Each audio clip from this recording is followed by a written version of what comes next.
Dipersembahkan oleh Assalamualaikum warahmatullahi wabarakatuh, pemirsa TVmu dimanapun Anda berada. Apa kabarnya pemirsa? Mudah-mudahan pemirsa selalu dalam keadaan sehat walafiat dan juga selalu dalam lindungan Allah Subhanahu wa Ta'ala. Amin. Dan alhamdulillah karena pada kesempatan kali ini program podcast TV Show TV Muhammadiyah bersama dengan UMJ bisa kembali hadir, tentunya menyapa Anda semuanya bersama saya Vini Auliani. Dalam podcast TV Show TVmu dan UMJ ini kita akan membahas berbagai informasi yang menginspirasi dan juga memotivasi dari berbagai macam bidang keilmuan. Dan kali ini kita akan membahas tema yaitu mengenai potensi zakat dalam kegiatan sosial bersama narasumber kita, yaitu ada Kaprodi Studi Manajemen Zakat dan Wakaf dari Fakultas Agama Islam UMJ, Bapak Ali Idrus SAG MSI. Langsung saja kita sapa. Assalamualaikum Pak Ali. Waalaikumsalam warahmatullahi wabarakatuh, Mbak Vini. Ya, sehat ya Pak ya? Alhamdulillah Mbak Vini. Gimana ya, Mbak Vini, sehat? Sehat juga Pak, alhamdulillah. Ya.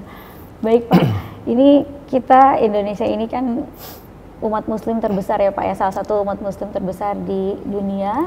Namun tentunya kita juga bisa tetap hidup berdampingan dengan warga lainnya yang non muslim gitu. Dan tentunya sebagai negara dengan jumlah penduduk umat muslim yang terbesar di dunia ini, tentu potensi zakat yang bisa dihasilkan ini sangat besar nih Pak ya.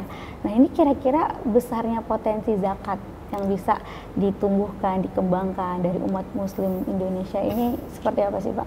Baik, ya benar sekali Mbak Vini bahwa Indonesia ini kan sebagai negara yang mayoritas penduduknya muslim terbesar di dunia ya, sekitar 80% dari jumlah penduduk Indonesia begitu. Nah, tentunya ini menjadi potensi yang sangat besar bagi Indonesia untuk menghimpun zakat begitu. Nah, kalau saya rilis potensi zakat di Indonesia dari Basnas itu lebih dari 200 triliun atau bisa mencapai 10% dari APBN kita itu. Besar ya gitu, Pak ya? Ya, besar sekali. Mencapai 10% dari APBN ya. Jadi itu potensinya dari berbagai macam zakat tentunya. Gitu, dari mulai zakat penghasilan, zakat pertanian, tentunya, zakat perdagangan, berkembang lagi zakat korporasi, gitu, ya, zakat saham dan lain-lain, begitu Mbak Vini. Iya, jadi ternyata itu besar sekali potensinya tadi 10% dari APBN itu tadi. Nah, apakah ini sudah dimaksimalkan pengelolaannya dengan optimal begitu? Bagaimana sih Pak pengelolaan zakat di Indonesia selama ini yang berjalan?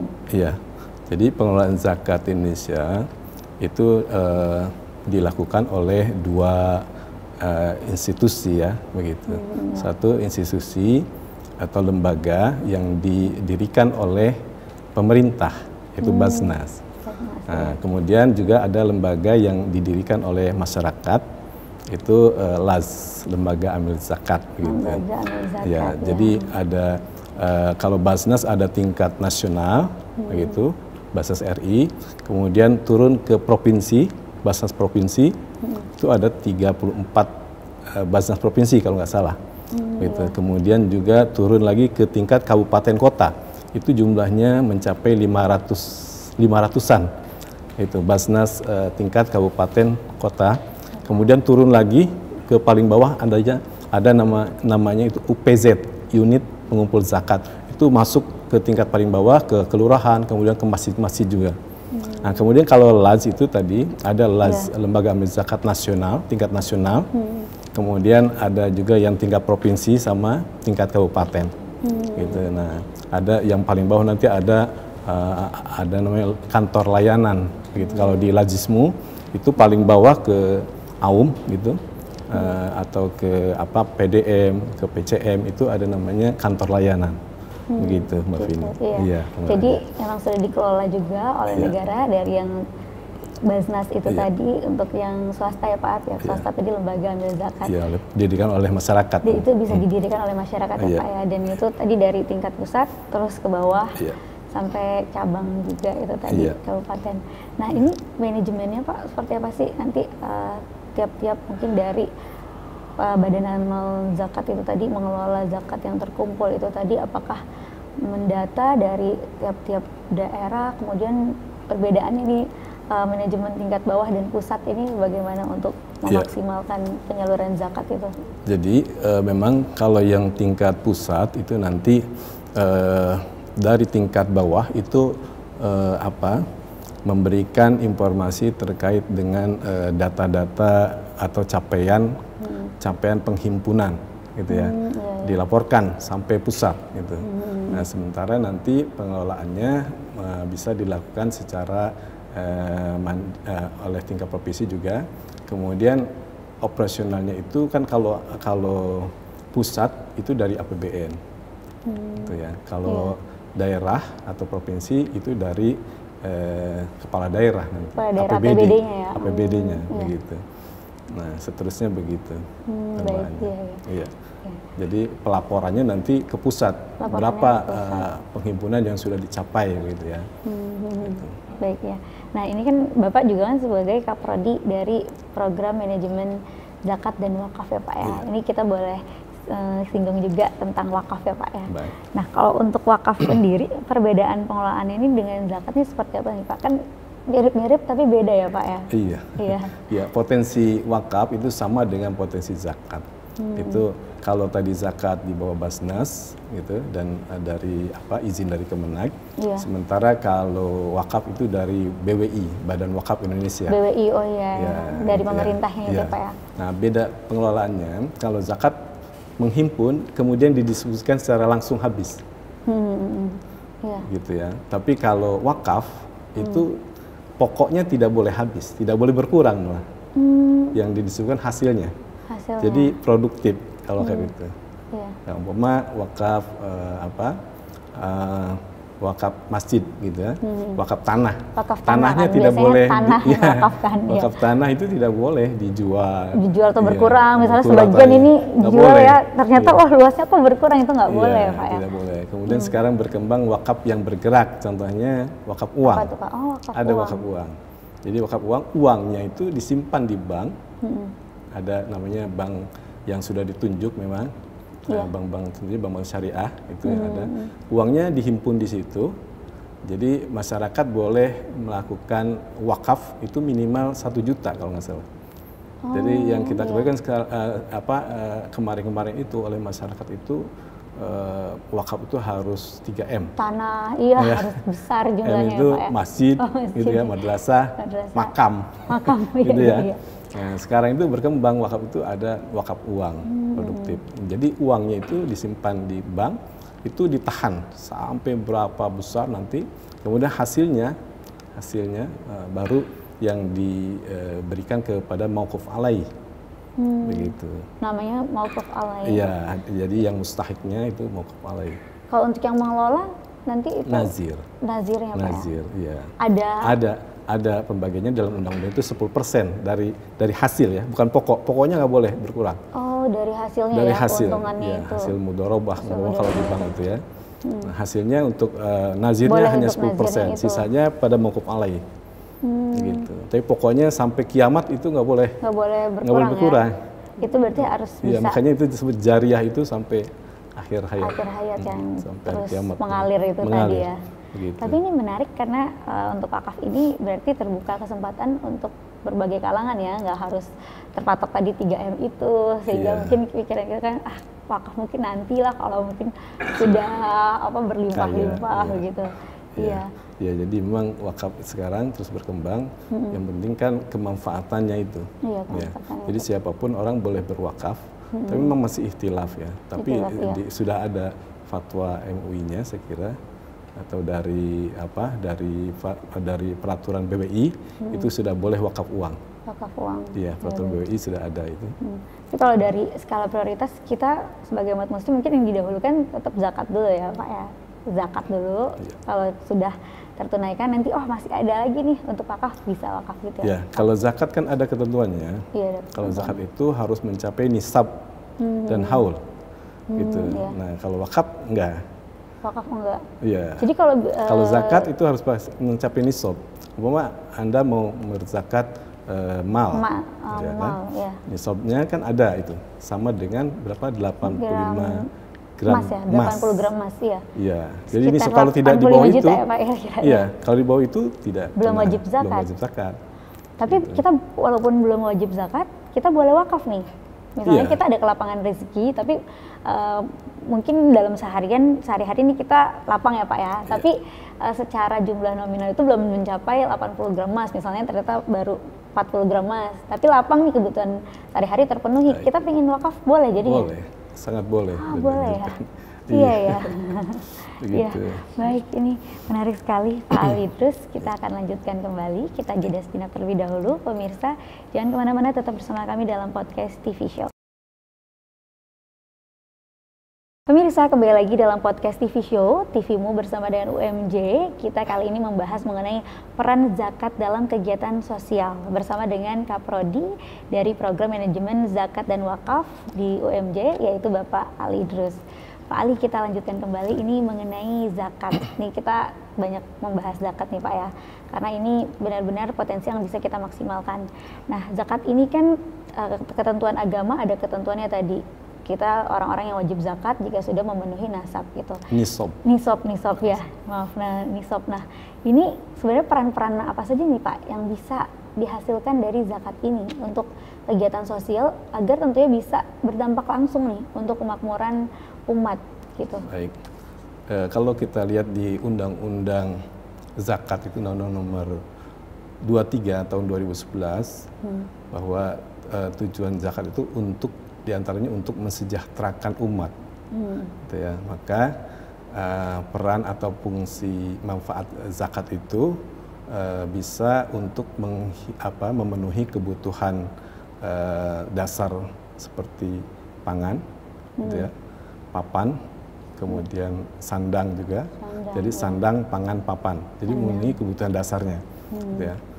Jadi bisa diberikan beras kalau pangan itu ya, sembako begitu. Kemudian juga kalau sandang mungkin kebutuhan pakaian gitu ya, atau papan rumah. Itu sudah ada program pemberian rumah kepada mustahik itu oleh Basnas, sudah ribuan unit itu sudah dilaksanakan, gitu kalau nggak salah itu. Bagus itu ya Pak ya, bisa rumah juga berarti ya, sampai membantu. Kalau di Malaysia masyarakat. saya pernah dengar itu wakaf rumah, tapi di Indonesia pentasarufannya dari zakat, begitu. Baik ya. Nah ini itu kan tadi peran-perannya agar bisa tadi memakmurkan masyarakat, umat ya Pak ya. Nah ini melalui apa? Apakah memang tadi kalau dalam bentuk sandang itu tadi langsung diberikan dalam bentuk beras misalnya. Nah juga rumah, apakah juga ada peran-peran untuk menumbuhkan kemampuan masyarakat agar bisa produktif, menjadi pelatihan seperti itu misalnya? Ya memang selain dari kebutuhan dasar tadi, kemudian kebutuhan akan pendidikan. Ya, jadi dari Basnas juga banyak, atau lembaga-lembaga zakat itu banyak memberikan beasiswa pendidikan. Nah, ini kan cukup produktif karena nanti ketika seseorang sudah selesai pendidikan sampai perguruan tinggi itu nanti akan naik derajatnya, gitu kan? Jadi dalam sudah dalam Al-Quran itu disebutkan bahwa Allah akan mengangkat beberapa derajat orang yang berilmu, gitu kan ya. Nah, jadi itu setelah orang punya ilmu, insya Allah mereka akan mudah mendapatkan pekerjaan, sehingga ini menjadi produktif. Dan yang tadinya mereka dari mustahik akan menjadi muzaki, itu harapannya. Orang yang menerima zakat, mereka akan jadi orang yang memberikan zakat ketika sudah menjadi orang, begitu kan ya, berhasil. Kemudian juga bisa juga dari untuk kesehatan. Jadi ada program pembayaran BPJS dari uang zakat, sudah ada itu dilaksanakan. Ya, kemudian juga untuk pendayagunaan itu bantuan modal untuk UMKM. Oh, UMKM. Iya, itu jadi harapannya ketika ada pembinaan dari modal, kemudian juga produknya, pemasarannya ada pendampingan dari lembaga zakat, begitu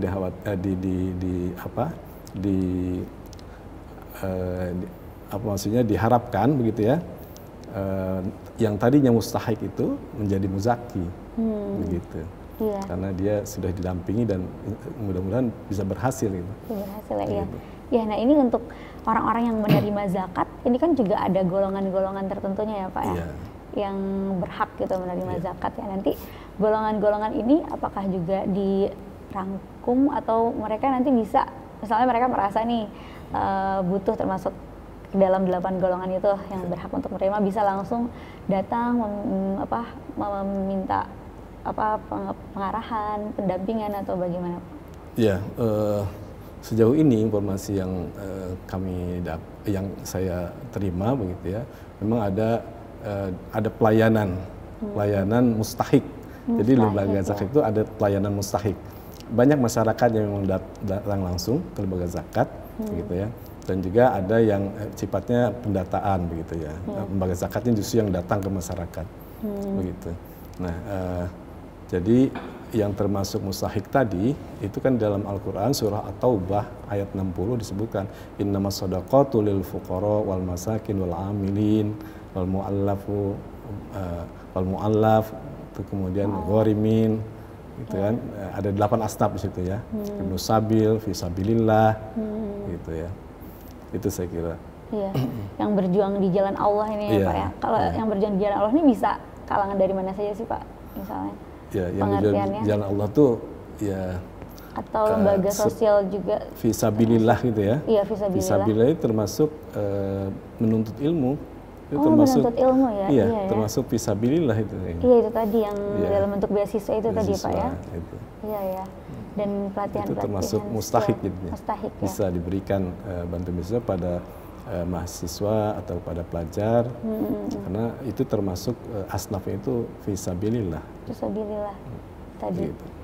Dan UMKM itu juga Pak ya termasuk. Iya, UMKM termasuk yang fakir atau golongan miskin. Jadi apa bedanya fakir dan miskin?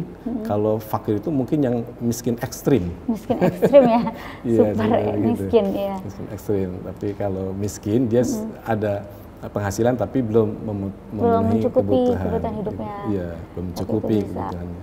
Begitu. Kalau zakat ini benar-benar dijalankan dan dimaksimalkan, sebenarnya bisa makmur semuanya Pak ya. Ya. Dan ya, kalau kalau dilihat potensinya tadi, kalau bisa terhimpun itu ratusan triliun tadi, itu bisa membantu negara saya kira untuk mensejahterakan masyarakat. Kalau kita baca data di Badan Statistik Nasional itu ada kurang lebih 10% dari jumlah penduduk Indonesia yang termasuk golongan miskin. Kalau penduduk Indonesia 250 juta, maka 10%-nya sekitar 25 juta. 25 juta, ya. Nah, tapi kalau ada zakat itu, potensi zakat itu berhasil dihimpun, ratusan triliun tadi, insya Allah bisa mengurangi itu angka itu. Itu semua. Iya. Angka kemiskinan, angka pengangguran bisa dikurangi oleh zakat itu. Iya, berarti ini itu tantangannya juga ya Pak ya? Iya. Tantangan dalam menyalurkan zakat itu semua dengan tepat dan merata itu tadi. Itu seperti apa sih Pak memang tantangannya saat ini Pak yang dihadapi? Ya, saya kira tantangan untuk menghimpun zakat itu adalah SDM-nya. SDM-nya Pak. Ya, karena begitu besar dan begitu luas di Indonesia, ini SDM-nya belum tercukupi. Iya. Gitu, SDM-nya belum tercukupi ya. Yang paham benar-benar. Nah, jadi harus gitu ya, Pak? harus paham syar'inya dan regulasinya. Dan regulasinya. Iya, jadi aman secara syar'i, aman secara regulasi gitu kan ya. Nah, ini di prodi kami nih dipelajari itu nanti. Iya. Gitu. Nah, itu tepat sekali jadinya kan tahu nih tentang apa tadi zakatnya, ketentuannya secara syar'i, ini yang wajib zakat, ini yang berhak mendapatkan zakat gitu. Baik, kayak juga ternyata tantangannya salah satunya itu juga SDM-nya. SDM-nya, ya, Pak, ya. Nah, terkait ini juga Pak, untuk menumbuhkan kesadaran masyarakat nih kan, untuk juga mungkin masyarakat banyak juga mungkin bukannya abai, tapi mungkin karena tidak paham ataupun mungkin juga karena lupa gitu Pak ya, belum zakat gitu. Ini nih sebenarnya yang wajib zakat itu ketentuannya bagaimana Pak? Ya, tadi kan ada zakat profesi juga, zakat pertanian dan lain-lain. Jadi memang salah satu tantangan juga kurangnya edukasi kepada masyarakat tadi. Jadi ini yang perlu kita berikan kepada masyarakat, edukasi-edukasi terkait dengan zakat. Ya. melalui seminar atau tulisan-tulisan jurnal. Nah ini di prodi kami sudah mulai hasil penelitian mahasiswa kita masukkan ke jurnal, kita wajibkan mahasiswa untuk membuat jurnal. Nah ini kan salah satu edukasi kepada masyarakat begitu ya. Iya, betul. Nah, dan juga dakwah-dakwahnya langsung mungkin turun ke masyarakat melalui masjid-masjid. Nah, itu juga harus kita lakukan itu edukasi itu. Iya. Gitu. Betul. Iya. Kemudian di medsos juga saya kira harus ada itu film-film edukasi ya, film pendek itu harus dibuat itu. Iya, terkait zakat ini. Zakat. Kalau untuk zakat misalnya nih Pak, pekerja kantoran nih Pak, itu udah harus wajib zakat minimal penghasilan berapa sih Pak? Ya, jadi zakat profesi itu dikiaskan kepada zakat pertanian, gitu ya. Zakat pertanian itu diturunkan dari situ ya Pak ya? Iya, dikiaskan begitu. Jadi dalam Al-Quran nggak ada zakat profesi. Sebelumnya belum ada zaman Rasulullah, karena belum ada zakat profesi. Belum ada zakat profesi. Jadi zaman. profesi zaman Rasulullah itu profesi rendah justru. Pertanian. Kalau sekarang kan profesi sudah dokter itu gajinya lebih. Jadi zakat pertanian itu kan kewajibannya nisabnya itu 650 kg. Ya, kalau mencapai 650 kg beras, nah, maka dia wajib mengeluarkan zakat begitu ya. Itu per panen ya Pak? Ya, berarti per mendapatkan penghasilan. Kalau sekarang mungkin... kalau sekarang ketika saya umpamanya sebagai guru, kemudian setiap bulan saya menerima gaji, nah itu dianggap seperti orang panen. Bedanya kalau petani dengan pacul, kita dengan laptop gitu, cari uangnya begitu. Nah itu setiap gajian maka dianggap itu sekali panen dan itu wajib dikeluarkan zakatnya. Dan dikiaskan nisabnya itu sama dengan tadi 650 kilo emas, itu sekitar 7 jutaan ya kalau nggak salah. Ya Basnas itu sekarang sudah menetapkan 7 juta dia wajib mengeluarkan zakat profesinya, 2,5%. Iya, tapi itu juga kecil ya, maksudnya ringan, 2,5% dari 7 juta, tapi manfaatnya besar sekali untuk umat. Untuk umat, gitu, dan tidak akan memiskinkan orang dengan orang. Kalau mau lebih kita bisa di zakat atau di infak Pak. Baca misalkan itu tadi 2,5%. Tapi ternyata saya mau lagi nih, mau donasi lagi. Lebih baik kita alihkan kemana Pak? Ya ada, jadi instrumennya bukan hanya zakat gitu kan. Ada instrumen sedekah, ada instrumen infak. Infak. Gitu ya, infak sedekah, ada instrumen tadi wakaf. Gitu. Jadi instrumen ekonominya banyak nih Islam ini. Jadi ada orang umpama tidak bisa mendapatkan zakat, ya dia bisa mendapatkan sedekah. Dan sedekah itu kan bukan hanya materi kayak senyum udah sedekah. Iya, senyum aja sedekah, yang paling murah, paling simpel ya Pak ya. Iya, menarik sekali ya. Jadi insya Allah di Islam ini membuka banyak pintu-pintu juga rezeki untuk saling berbagi ya Pak ya, dan memakmurkan umat itu tadi. Baik Pak Ali Idrus, kita jeda sejenak, kita akan lanjutkan kembali, kita simak dulu yang lewat berikut ini. Pemirsa, terima kasih masih bersama kami dalam podcast TV Show, TVmu bersama dengan UMJ. Kita kali ini membahas tema mengenai peran zakat dalam kegiatan sosial. Kita lanjutkan kembali, Pak Ali Idrus. Ini ternyata betapa besar potensi zakat dan juga wakaf tadi untuk kemaslahatan umat, untuk kesejahteraan masyarakat ya Pak ya, dimana di situ membuka pintu-pintu kita untuk saling berbagi tentunya.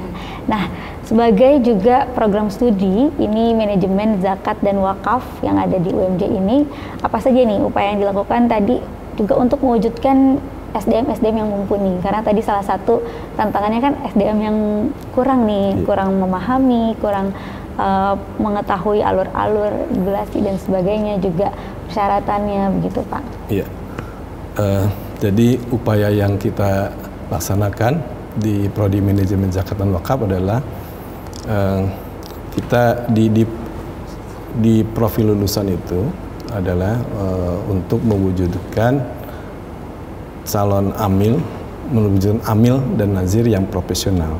Ya. Itu profil lulusannya menjadi praktisi di lembaga zakat dan juga di lembaga wakaf. Juga di visinya itu kita mewujudkan amil dan nazir yang profesional, gitu ya. Ini yang kita untuk mewujudkan amil dan nazir profesional itu di kurikulum kita akan berikan pertama fikihnya. Tentunya. Tadi aman syar'i ya, harus aman syar'i kan dalam harus aman syar'i agar ibadahnya sesuai nih sama ketentuan Allah. Jadi fikihnya itu kita berikan fikih zakat, fikih wakaf, itu dasarnya ya. kemudian manajemennya, mulai dari bagaimana sih perencanaannya gitu kan, kemudian bagaimana harus menghimpun, gitu ya, kemudian bagaimana harus membuat program, kemudian bagaimana harus mendistribusikan. Nah, itu di manajemennya kita ada, jadi ada kita berikan di kurikulumnya. Kemudian juga ada keuangan, akuntansi. Jadi akuntansi zakat ada, itu berbeda dengan akuntansi yang konven. Kemudian juga ada digital, ya, fundraising digital. Nah, gitu. iya itu. Karena kalau dulu kan door to door namanya. Nah, sekarang lebih mudah dengan digital, dengan platform itu. Orang bangun tidur itu sedekah subuh kan pahalanya sangat besar ya. Iya, tinggal klik aja Pak ya. Orang tinggal pakai platform aja gitu kan, tinggal klik. Nah, justru itu sekarang dirilis oleh Basnas, itu pendapatannya luar biasa itu, miliar-miliar itu, besar. Jadi kaum Gen Z kan malas itu mager, kan. Mager. Jadi gampang sebenarnya untuk bersedekah, lebih mudah gitu. Kalau yang angkatan yang dahulu gitu, wah agak sulit, tapi mereka ke masjid ya untuk ini. Tapi kalau sekarang kaum Gen Z itu lebih, ya lebih mudah untuk bersedekah itu dengan platform-platform itu, gitu. Dan itu luar biasa itu. Iya, jadi dari aplikasi itu tadi ya Pak ya, bisa zakat langsung tek memudahkan itu. Itu jadi yang dilakukan. Kurikulumnya tadi itu termasuk apa aja Pak yang diberikan untuk para mahasiswa-mahasiswinya? Ya, jadi kurikulumnya tadi sudah saya sampaikan, itu terkait dengan manajemen, kemudian fikihnya, kemudian keuangannya juga ya, dan digitalisasinya. Itu kurikulum yang ini kurikulum ini kita kerjasamakan, itu maksudnya kita mengundang dari praktisi-praktisi atau lembaga-lembaga seperti Basnas. Jadi untuk meramu kurikulum ini kita mengundang Basnas, stakeholder terkait ya, kemudian lembaga zakat yang lain, dan juga akademisi begitu. Berarti nanti ini kan memang untuk bisa menyiapkan menjadi pengelola zakat yang kompeten ya Pak ya. Itu sudah biasanya kan kalau di luar suka ada lembaga-lembaga yang menyediakan tes sertifikat apa segala seperti itu. Ini sudah lebih dari itu ya Pak, sudah diberikan semua keilmuannya gitu. Kami kerjasama dengan Basnas terkait dengan sertifikasi AMIL. Jadi AMIL itu ada sertifikasinya. Untuk menjadi AMIL sekarang sudah wajib sertifikasi. Jadi kita kerjasama dengan Basnas untuk sertifikasi AMIL. Jadi untuk mahasiswa kita tanpa ada pelatihan sudah langsung bisa ujian sertifikasi. Karena sudah masuk ke kurikulum materi-materinya. Nah, itu kita kerjasama dengan Basnas. Bahkan kita menjadi TUK, tempat untuk sertifikasi sewaktu di UMJ ini bisa. Jadi kami mensertifikasi mitra-mitra seperti Lajismu, pokoknya bisa nanti disertifikasikan di UMJ. Karena kita sudah mendapat sudah kerjasama dengan Basnas sebagai TUK tadi, tempat untuk sertifikasi sementara. Kalau untuk ini yang untuk wakaf Pak, pengelola wakafnya itu tadi ada sertifikasi juga? Ada. Jadi untuk wakaf ada namanya sertifikasi nazir. Nazirnya? Iya, ada sertifikasi nazir. Nanti kerjasamanya dengan BWI itu. Badan Wakaf Indonesia. Iya, berarti nanti udah tenang nih mahasiswa-mahasiswinya ya, udah masuk jurusan ini, terus sudah dapat sertifikasi AMIL sama sertifikasi nazir itu tadi ya, untuk wakaf ya. Iya, sebagai pendamping ijazah. Jadi sudah dapat ijazah, ada pendampingnya, itu sertifikasi AMIL dan nazir. Gitu. Iya. Kalau untuk program-programnya nih Pak, apa aja Pak? Apakah ada juga program magang dan kerjasama yang dijalin ya? Iya. Untuk program program-program lain di Prodi Manajemen Zakat dan Wakaf itu kita ada kerjasama dengan lembaga-lembaga amil zakat seperti Basnas tadi, termasuk kerjasamanya tadi sertifikasi amil ya dengan Basnas. Kemudian juga beasiswa pendidikan dari Basnas. Ya. Kemudian ada kegiatan magang ya dengan Basnas. Tingkat pusat, kemudian tingkat DKI, dan tingkat daerah Basnas Tangsel. Berapa lama Pak biasanya Pak untuk program magang ini? Program magang kita laksanakan 2 bulan. 2 bulan? Iya, nah di samping magang ada juga kegiatan lain seperti relawan Ramadan. Nah sebentar lagi nih. Sebentar lagi Ramadan ini. Jadi mahasiswa seperti kita, apa tuh Pak ya? Jadi mahasiswa kita nanti ikut seleksi magang relawan Ramadan di Basnas, atau lembaga zakat. Nah, nanti dalam 1 bulan itu mereka menyebar. Ada programnya oleh lembaga itu, diberikan program fundraising dan sebagainya itu. Nah, mereka di samping belajar di lapangan, kan ada feedback yang dia dapat juga itu. Ada transport. Nah, itu yang bikin menarik bagi mahasiswa itu. Mereka bisa belajar sambil belajar tapi dapat uang transport itu. Ya, lumayan buat lebaran. Tambah-tambah uang saku. Uang saku. Begitu. Jadi ini yang menarik buat mahasiswa ini. Iya, menarik ya, bisa langsung berinteraksi juga. Kita juga dapat bantuan beasiswa riset dari Basnas. Ya, dapat. Ini alhamdulillah sudah 3 kali. Atau yang sedang skripsi ya. Skripsi ya. Itu alhamdulillah sudah 3 tahun berturut-turut mahasiswa kita mendapat beasiswa riset itu. Gitu. Tentunya lewat seleksi. Seleksi ya, untuk ada nilai-nilainya, harus mencapai IPK berapa gitu ya Pak? Iya, dari skripsinya itu ya, dari proposalnya tadi. Baik, ya ini menarik sekali Pak Ali Idrus. Kita akan lanjutkan kembali, kita jeda sejenak, kita simak dulu yang satu ini. Pemirsa, terima kasih masih bersama kami dalam podcast TV Show UMJ, yang mana kita kali ini membahas mengenai peran zakat dalam kegiatan sosial. Dan kita lanjutkan kembali nih Pak Ali Idrus, di mana juga dari Fakultas Program Studi Manajemen Zakat dan Wakaf ini juga terus memaksimalkan upayanya, peran-perannya untuk bisa menghasilkan SDM yang mumpuni itu tadi ya. Nah, Bapak, kalau dari prodi Manajemen Zakat dan Wakaf ini sendiri, keunggulannya apa nih Pak dibandingkan mungkin pilihan lain juga yang ditemui? Ya, saya kira keunggulan dari prodi kami ini kan prodi langka ini. Jadi hanya ada 16 atau 17 prodi di Indonesia. Iya Pak ya. Nah, kemudian potensi peluang kerjanya tentunya dari jumlah yang sedikit ini kan persaingannya jadi sedikit. Sedikit, iya. Gitu. Nah, sementara peluangnya cukup besar. Gitu. Iya. Kenapa? Karena zakat memang ini sesuatu masuk dalam salah satu 5 pilar Islam gitu kan. Jadi masuk dalam rukun Islam. Rukun iman. Rukun Islam. Rukun Islam. Ya, zakat itu rukun ketiga ya kalau nggak salah ya. Iya. Nah, itu zakat itu sudah satu poin yang ini ya, yang sangat penting itu. Jadi zakat itu masuk pada rukun Islam. Nah, kemudian keunggulan lainnya bahwa profesi amil ya, ini profesi yang dibentuk oleh Rasulullah. Salah satu profesi ini ya.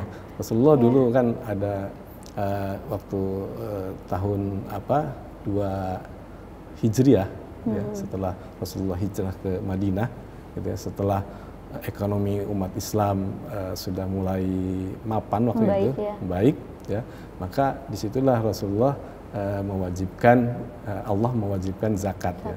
Kalau di Mekah itu baru anjuran, ya. Tapi ketika di Madinah sudah mulai diwajibkan zakat karena perekonomian umat Islam pada itu sudah mulai mapan ya.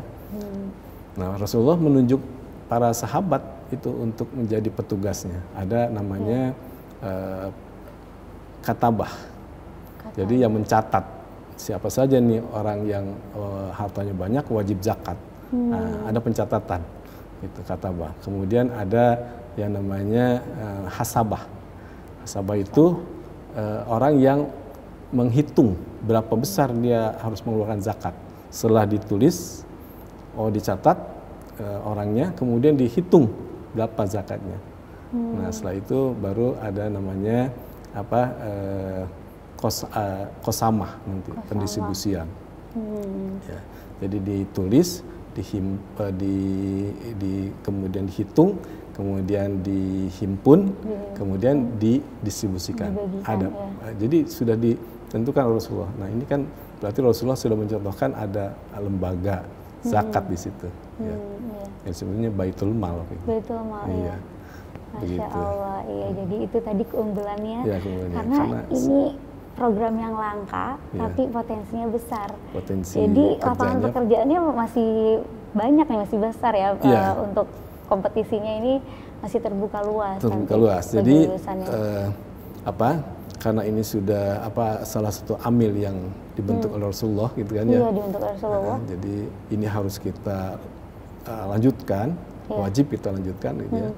Di samping juga potensi zakat begitu besar, dan tadi pengelolaannya oleh Basnas itu kan ada tingkat pusat, kemudian tingkat provinsi, tingkat daerah, sehingga ada ratusan itu. Iya. Itu kan lembaga Basnas itu sampai ada sampai UPZ itu kan. Nah, ini kan perlu SDM tentunya. Dari mana SDM-nya? Sedangkan Rasulullah harus ada klasifikasi untuk amil itu harus ada. Dia harus mengetahui tentang fikihnya gitu ya. Harus amanah harus akuntabel. Ya.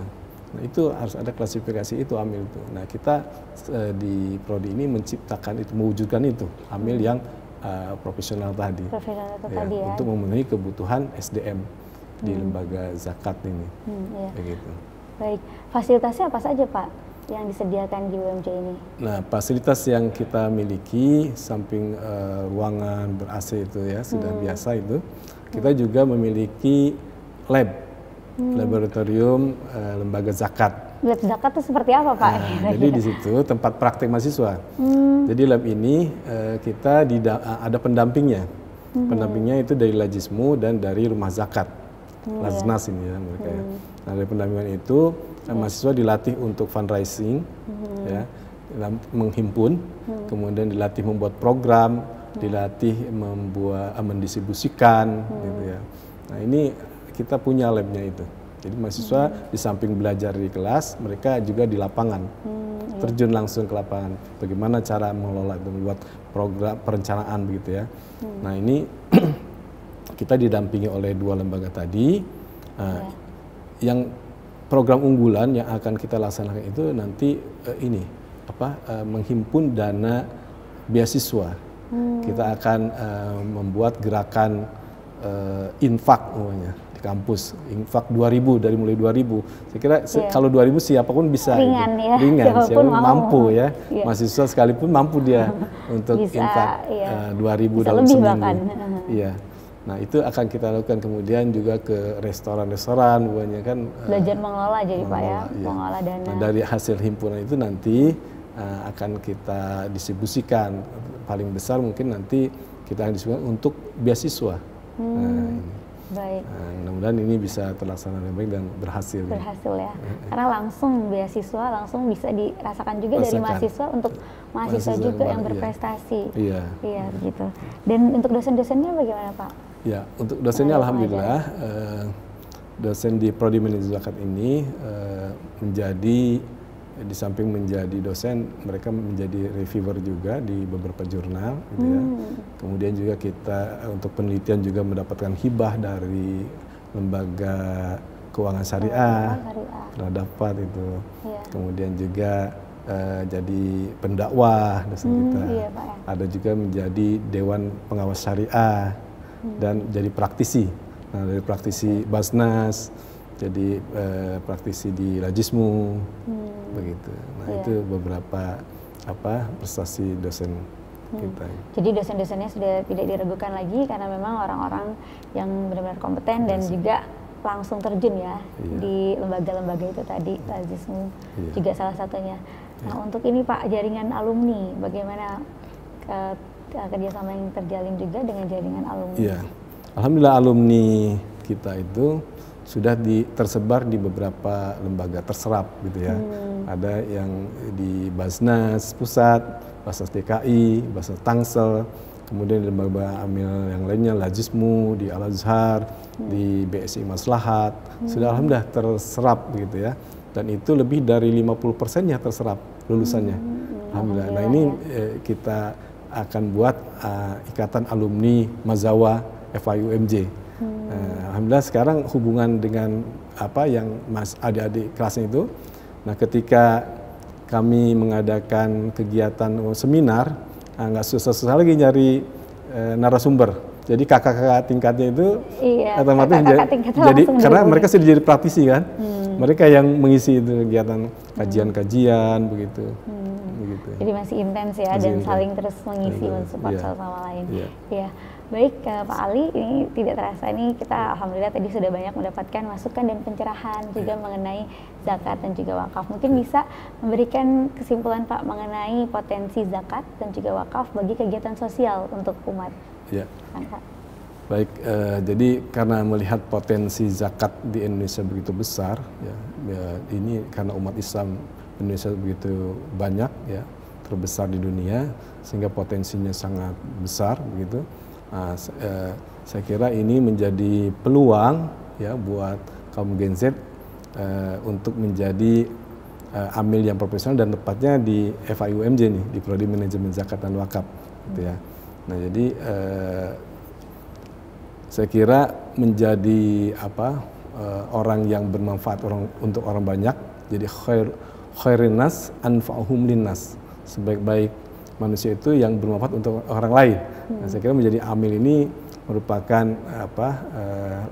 profesi yang salah satunya itu menjadi orang yang bermanfaat untuk orang lain, karena menjembatani antara muzaki dengan mustahik. Begitu saya kira. Baik ya. Nah, Bapak mungkin boleh tambahan juga Pak, ini pesan-pesan untuk pemirsa ataupun juga ajakan bagi teman-teman ini yang ingin melanjutkan nanti ke jenjang perguruan tinggi yang baru lulus misalnya dari SMA atau madrasah aliyah gitu Pak. Ini yang tertarik mungkin, tapi mungkin masih ragu-ragu gini, kenapa harus masuk jurusan ini Pak? Ya silakan. Iya, jadi manajemen zakat wakaf ini lulusannya nanti sarjana ekonomi. Sarjana ekonomi. Jadi karena lulusannya sarjana ekonomi, peluang kerjanya atau nanti bukan hanya terserap oleh lembaga zakat dan wakaf, tapi lembaga keuangan syariah lainnya, gitu ya. Karena sarjana ekonomi belajar juga kan keuangan syariah, begitu ya. Akuntansinya belajar.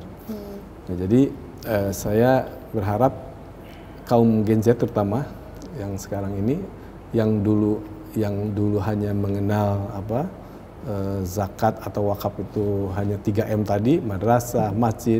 Nah, sekarang itu sudah berubah, gitu ya. Nah, potensi zakat kalau dulu kita kenal hanya zakat fitrah, gitu kan. Nah, sekarang itu potensinya udah ratusan triliun. Nah, berarti ini potensi yang sangat luar biasa. Kalau kita bisa mengelolanya ini, nah ini bisa mensejahterakan umat, begitu. Dan ini perlu SDM yang sangat banyak.